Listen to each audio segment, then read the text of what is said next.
Esta tarde tengo como invitado a Jesús Salazar Nichi. Él es el vicepresidente de la Sociedad Nacional de Industrias, ya se encuentra en sala, a quien quiero agradecerle la gentileza de haber aceptado conversar con Expresión. Él se encuentra en la capital de la República y vamos a hablar precisamente sobre esto, la situación política en el país y la generación de empleo. Ingeniero Salazar, buenas tardes, bienvenido a Expresión, Lambayeque lo está escuchando. Muy buenas tardes a usted y a toda su audiencia. Muy agradecido por esta invitación. Muchas gracias. Sociedad Nacional de Industrias ha señalado que hay necesidad de calmar las aguas respecto al escenario político nacional, construir consensos, porque de por medio está un aspecto que es fundamental. A partir de la pandemia, millones de peruanos han pasado el umbral de la pobreza, hay necesidad de seguir reactivando nuestras actividades económicas y para ello se necesita inversión. Y en un escenario de tanta inestabilidad, pues la inversión o los inversionistas se ahuyentan o tienen mayores dudas de poder poner sus capitales en el país. Y como consecuencia se ve afectada la generación de empleo. ¿Creen ustedes que existe disposición por parte del Ejecutivo, del Congreso, de los actores políticos de entender este mensaje que están lanzando los industriales, los empresarios a nivel nacional para que se ponga un poco de orden en el país? Lamentablemente lo que observamos en el día a día es una distracción tremenda por asuntos bastante domésticos de nuestra política nacional, pero descuidamos mucho el aspecto de las inversiones y del crecimiento de nuestra economía. El Perú sigue paralizado, este ruido político le está haciendo mucho daño a la economía nacional. Aún así, mire, hemos cerrado un año 2021 con un 3.2% de crecimiento y yo diría, y dando énfasis, a pesar del gobierno y a pesar de los políticos nacionales. Nuestro país está paralizado, son más de 2.300 proyectos que se encuentran paralizados y representan inversiones de más allá de 22.000 millones de soles. O sea, si activáramos los proyectos, si se generara la confianza en el empresariado, la inversión vendría sola. O sea, el empresario nacional lo que quiere es invertir, lo que quiere es hacer crecer la economía del país, pero esto es algo que no sé por qué los políticos no pueden leerlo, ¿no? Y frente a ello es que Sociedad Nacional de Industrias ha planteado la necesidad de que se trabajen en estos momentos tres shocks, lo han definido así. El primero que tiene que ver con la gestión pública y social, o sea, hay necesidad de reactivar proyectos, de mejorar el gasto público, pero no solamente acelerarlo, sino también garantizar que este sea de calidad y transparente. Son 23.000 millones de soles los que pierde el Estado peruano por la corrupción todos los años, según lo que ha reportado Contraloría. En el caso de Lambayeque, en el último año son 600 millones los que ha perdido nuestro departamento y obviamente, pues, si es que hablamos de gestión pública, si es que hablamos de inversión estatal, también hay necesidad de hablar de lucha frontal contra la corrupción, de procesos transparentes, de una ley de contrataciones mucho más expeditiva, mucho más célere, y un marco legal que garantice todas las condiciones de seguridad jurídica para que los inversionistas puedan llegar. Es correcto. La corrupción nos está pasando la factura y la verdad nos está golpeando mucho como país. Hace atrasar, nos trae pobreza. La pobreza en el año 2020, el último medido, creció en casi 10 puntos respecto al 2019. Pasamos de 20.2% de pobreza a 30.1% de pobreza. Y la población que no era vulnerable, que en el 19 era de 45.8%, bajó a 34.4%. O sea, nuestro país está dando muestras de que se está debilitando y los ratios o indicadores sociales están creciendo muy fuerte. Y eso, nuevamente, no forma parte de la agenda de los políticos actualmente. El Congreso está metido en sus temas, el Ejecutivo no sabe cómo salir de sus problemas y mientras tanto los empresarios tratamos de generar y construir país todos los días. Imagínense, no es posible que un país como el nuestro esté en promedio en 40% de anemia infantil, de niños de 0 a 36 meses. El 40% de estos niños tiene anemia. Un país que pretende estar en el primer mundo, que quiere acceder a la OECD, que está buscando plataformas de crecimiento y no está mirando lo que está pasando al interior de nuestro país. Pobreza que aumenta, anemia que aumenta, incertidumbre política que no nos deja avanzar. Realmente es complicado. Lo que nosotros queremos y a nivel social estamos pidiendo es que haya un impacto muy grande en cuanto a la revisión de estas paralizaciones de obras. Y esto no corresponde solamente a una entidad del Estado. Nosotros tenemos, para ser más o menos claros, 379 obras de magnitud de dimensión nacional. Tenemos 276 de dimensión regional y 1.714 obras locales paralizadas. Entonces, si esto se puede dinamizar a través de trabajos en conjunto, Poder Ejecutivo, Gobierno local, Gobierno regional, Congreso, Contraloría de la República, Fiscalía, yo estoy seguro que esto lo hacemos andar en medio año, estamos totalmente dinamizados, solo con estos proyectos, ¿no? Pero es un tema de dejadez nuevamente, o sea, aquí hay un problema realmente fuerte. Esta situación es preocupante porque, como usted lo ha mencionado bien, la pobreza en el Perú va creciendo, las brechas de desigualdad y la precariedad de las familias también se va agudizando. Tenemos actualmente 8 millones de familias en el Perú aproximadamente que no acceden al agua potable y parte de este gran paquete de obras paralizadas tienen que ver precisamente con proyectos de agua y saneamiento para los que increíblemente hay recursos. Lo que no hay es condiciones para iniciar los procesos. Y esto porque puede que están fallando los mecanismos en los gobiernos regionales y en los gobiernos locales para llevar a cabo buenas contrataciones, los procesos de adjudicación se caen por vicios cometidos por los comités de selección. Aquí tiene mucho que ver OCSE como organismo supervisor, tiene mucho que ver Contraloría como organismo fiscalizador, tiene mucho que ver también el marco legal de contrataciones que en estos momentos tenemos, y hay otro paquete de obras importantísimo que se pueden financiar ya sea por alianzas público-privadas, por alianzas privadas puramente, por obras por impuestos, que tampoco están aceleradas porque organismos como Proinversión están trabados. ¿Cómo poder pisar el acelerador? Se creyó que, por ejemplo, en el caso de Reconstrucción con Cambios, la ejecución de obras de gran impacto a través de los convenios gobierno-gobierno o Estado-Estado iban a ser mucho más beneficiosos, pero hemos visto en el caso de la reconstrucción del norte, básicamente en el manejo de las cuencas, que tenemos más de 6 meses desde que los contratos han sido firmados y no se ha movido un solo metro cúbico de tierra porque nadie sabe y nadie se explica por qué no avanzan las obras. Es correcto. Lo más lamentable de esta noticia es que esos 2.369 proyectos paralizados están totalmente financiados. O sea, no es un problema de dinero. Y eso es lamentable. Un país donde la pobreza está aumentando, donde se cuenta con los recursos económicos para hacer estas obras de nivel nacional, regional, local, estén paralizadas, es un crimen. Es un crimen. Es negarle al país la posibilidad de crecimiento y de desarrollo. Yo entiendo que hay muchas de estas obras paralizadas por un tema de corrupción. Y la corrupción es un cáncer que hay que erradicar. Pero, señores, hablemos claro, la corrupción tiene nombre propio, la corrupción es identificable plenamente. ¿Por qué no atacamos de raíz la corrupción?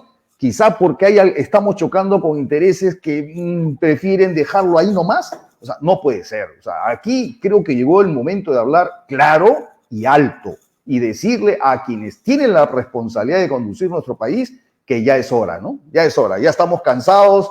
No solamente los empresarios, yo creo que el país entero está cansado de ver que hay corrupción y que todos los días nos llenamos las noticias donde se detectan actos de corrupción y no pase nada y sigamos eligiendo autoridades y sigan pasándose congresistas, ministros, presidentes. Oiga, acá cambiamos de ministro como quien se cambia uno de camisa. No es posible, pues, ¿no? En menos de poquito más de 6 meses ya estamos con 4 gabinetes. 35 días en promedio lo que dura un ministro en el Perú. Hemos llegado y se dice que un profesional toma más o menos unos 6 meses de aprendizaje del sistema público, ¿no? Entonces, ¿de qué estamos hablando? Y el gran problema que tenemos en el Perú es la falta de continuidad de las políticas públicas, las decisiones que se toman hoy se olvidan mañana, los planes que se hacen hoy se borran mañana. Entonces, esta permanente rotación de las altas decisiones del Estado complica aún más la reactivación de la economía. Otro de los aspectos sobre los que Sociedad Nacional de Industrias está poniendo bastante énfasis, y además es oportuno decirlo, es sobre el tema tributario y financiero. Antes de la pandemia, el 70% de la población económicamente activa de la PEA nacional se movía en la informalidad. Ahora, con la pandemia, estamos superando el 80%. Y más grave aún es cuando encontramos que empresas tienen informalidad dentro de la formalidad. ¿Sienten ustedes desde SNI que a lo largo de estos 6 primeros meses del gobierno se ha dado, aunque sea un paso chiquito, por avanzar hacia la formalización, revisar el aspecto tributario que permita a los pequeños, medianos, empresarios confiar en la formalidad como una oportunidad de desarrollo?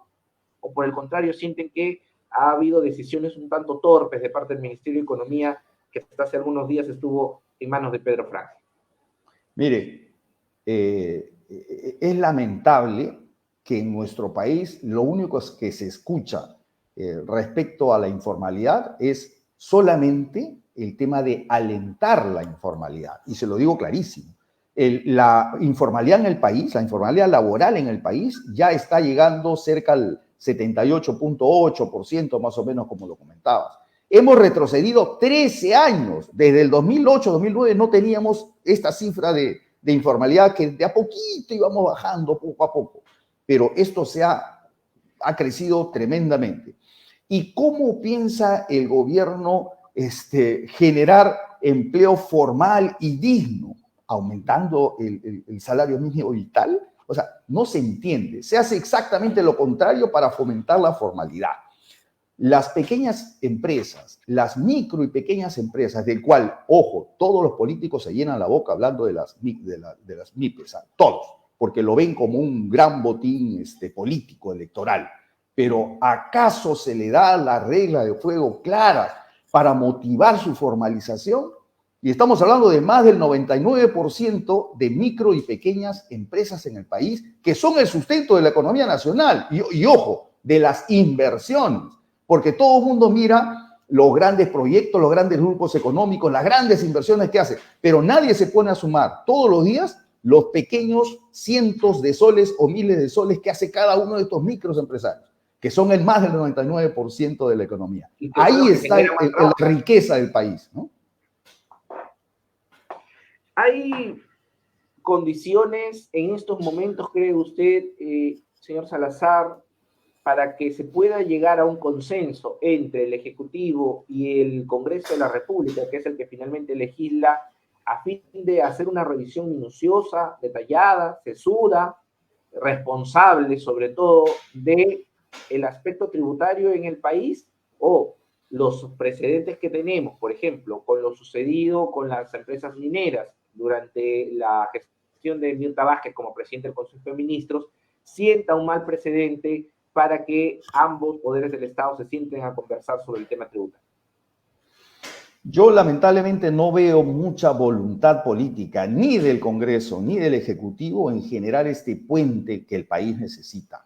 Pero yo sí les diría que como industrial peruano, como empresario peruano, están en la obligación de buscar esos consensos. Si es cierto, y vamos a darle el beneficio de la duda a los políticos, si es cierto lo que ellos buscan es el progreso de nuestro país, están obligados a sentarse, a llamarnos, a convocar a todas las fuerzas vivas del país y ponernos de acuerdo para el desarrollo. Le decía hace un rato a usted que el año pasado, pese al gobierno y a los políticos que tenemos, el país ha crecido 3.2%. ¿Se pueden imaginar cuánto podría crecer nuestro país si nos ponemos de acuerdo y nos sentamos a una mesa y nos trazamos 1, 2, 3 objetivos, no más, de largo plazo? ¿Se imagina cuánto puede crecer nuestro país? Nuestro país es riquísimo y el peruano en sí es una persona emprendedora. Necesitábamos reglas claras para el crecimiento y que esto sea sostenible. SNI, con la presidencia del ingeniero Ricardo Márquez, ha puesto mucho énfasis en la importancia de trabajar políticas sectoriales. Y estamos en estos momentos en una coyuntura en la que las políticas sectoriales se hacen urgentes. Por ejemplo, el sector textil, de cara al inicio del año escolar, que por lo general siempre es una muy buena oportunidad para el sector textil, el sector calzado, de poder dinamizar la economía, no pareciera que se está traduciendo esta gran ventana de incrementar la producción nacional en lo que está sucediendo a nivel de los industriales. ¿Cómo lo están midiendo ustedes? ¿Creen que se está dando a través de los ministerios, como por ejemplo el Ministerio de la Producción, que tiene programas como Compras Mi Perú para impulsar a las pequeñas y medianas empresas, o los gobiernos regionales, los gobiernos locales, que también pueden impulsar la producción local, para que se aprovechen estas grandes oportunidades como la que tenemos dentro de algunas semanas, la campaña escolar y lo que vendrá en adelante a lo largo del año? Mire, lo que está faltando, y desde hace tiempo lo venimos reclamando, son políticas claras de apoyo a la pequeña empresa, industria nacional. Por ejemplo, en este tema de compras en mi Perú, sí es cierto que se está dando prioridad al pequeño empresario. Sin embargo, no se está dando la prioridad al pequeño empresario que produce en el Perú. Entonces, no basta con ser un pequeño empresario, porque los pequeños empresarios también importan. Y le doy algunos ejemplos. ¿Se imagina usted una escuela en la zona de la selva peruana, donde abunda la madera, que hagan importaciones para esa escuela de carpetas chinas? ¿Se imagina usted? O de fierro. O sea, lo que no hay es una visión realmente de crecimiento sostenido. Entonces, no se trata de sacar una norma para que beneficie a un determinado sector. Se trata de impulsar los diferentes motores de la economía que tiene nuestro país. Y en eso la Sociedad Nacional de Industria sí impulsa las políticas sectoriales. Y en el año 2010...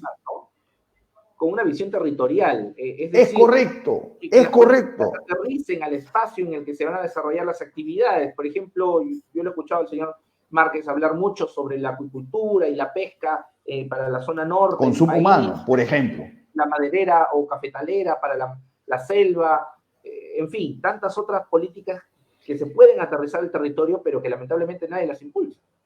Eso que usted está comentando en este momento son exactamente las ventajas comparativas de nuestro rico país. Nuestro país es un país con mucha biodiversidad y tenemos muchas fuentes naturales que aprovechar y sacar ventajas comparativas respecto a otros países. Miren nuestro litoral peruano y nuestro vecino del norte y del sur sacan muchísimo provecho y son uno de los primeros exportadores en atún, por ejemplo. Y nosotros, teniendo esta riqueza marina, no lo somos. ¿Eso qué es? Yo creo que falta de visión de desarrollo nacional, ¿no? No quisiera terminar esta entrevista, ingeniero Salazar, sin consultarle también sobre las responsabilidades que tiene el sector industrial y la gran industria en el país para con el espacio en el que se desarrolla. Responsabilidades que no solamente tienen que ver con, bueno, cumplir con los marcos legales respecto de los trabajadores, sino también con los compromisos ambientales. Lo sucedido con Repsol y este derrame de petróleo ha puesto sobre la mesa una vez más, ojo que a lo largo de los últimos 20 años ha habido 500 derrames de petróleo en la Amazonía, pero lo que ha pasado con Repsol en Ventanilla ha puesto nuevamente sobre la mesa esta responsabilidad que debe cumplir la gran empresa para con el entorno en el que se desarrolla. ¿Hay necesidad, en su opinión o en opinión de SNI, de hacer ajustes al marco legal, o el marco legal que existe es suficiente, pero lamentablemente no se cumple por falta de supervisión, de intervención del Estado? Organismos como la OEPA de repente no están atando muy bien sus cabos como para hacer cumplir lo que se señala en las normas. Mire, yo le puedo decir con toda franqueza y con mucha razón también que la Sociedad Nacional de Industrias fue uno de los primeros gremios en alzar la voz respecto a lo que es una industria sostenible en el país. Y ser industria sostenible en el país significa no solamente buscar riqueza económica, que por supuesto que para eso se crea una empresa, sino sobre todo también riqueza social y riqueza ambiental. Nosotros estamos totalmente de acuerdo y alineados con los 17 Objetivos de Desarrollo Sostenible de la ONU del 2015, esa visión al mundo al 31. Nosotros creemos en una industria responsable, o sea, nosotros no podemos seguir pensando como empresarios en generar solamente riqueza y no saber qué es lo que pasa a nuestro entorno. formamos parte de una comunidad, somos parte de una sociedad y por lo tanto tenemos todas las responsabilidades de cuidar del aspecto social y también del aspecto ambiental. Yo estoy seguro, y como lo logro demostrar, porque además presido la Comisión de Economía Circular dentro de la Sociedad de Industrias, hemos desarrollado muchas empresas sostenibles y eso es lo que debemos impulsar. Pero a ver, ahí también viene un rol del Estado, porque ¿cómo hacemos las grandes transformaciones de las matrices productivas del país? Eso es con inversión. O sea, eso no cae solo. Eso no es un tema de declaración, por ejemplo. Yo me vuelvo industria verde mañana con una simple declaración. Mentira. Tengo que cambiar toda mi matriz productiva. Entonces, deberíamos diseñar políticas que hagan, incentiven para la transformación de las industrias. Yo estoy totalmente convencido de que no podemos seguir siendo una industria destructiva. Tenemos que construir no solamente empresas, sociedad y también respetar al medio ambiente. Finalmente, ingeniero Salazar, si tuviera la oportunidad de dirigirle en estos momentos un mensaje frente a frente, cara a cara, al presidente de la República, en son de amigos, ¿cuál sería? Se lo hemos dicho ya al presidente a través de nuestro presidente y a través de muchas declaraciones y en el último comunicado que hemos dado. Señor presidente, sea consciente del gran daño que se está haciendo con nuestro país. Estamos retrocediendo. El hambre sigue aumentando en nuestro país. Los pueblos al que usted se refiere y nosotros también no pueden seguir esperando. Y si usted no se siente en la capacidad de resolver estos problemas, es hora de dar un paso al costado y poner en manos del país a gente profesional y técnica que nos conduzcan al desarrollo y a ese OCDE que todos queremos llegar. Señor Salazar, ha sido usted muy amable. Espero tener la oportunidad de seguir conversando con usted en una nueva ocasión, porque, bueno, en este país tan bonito y tan amado por nosotros, hay mucho que hablar, sobre todo del tema político. Un fuerte abrazo. Hasta la capital de la República. Muchísimas gracias. Muy buenas tardes.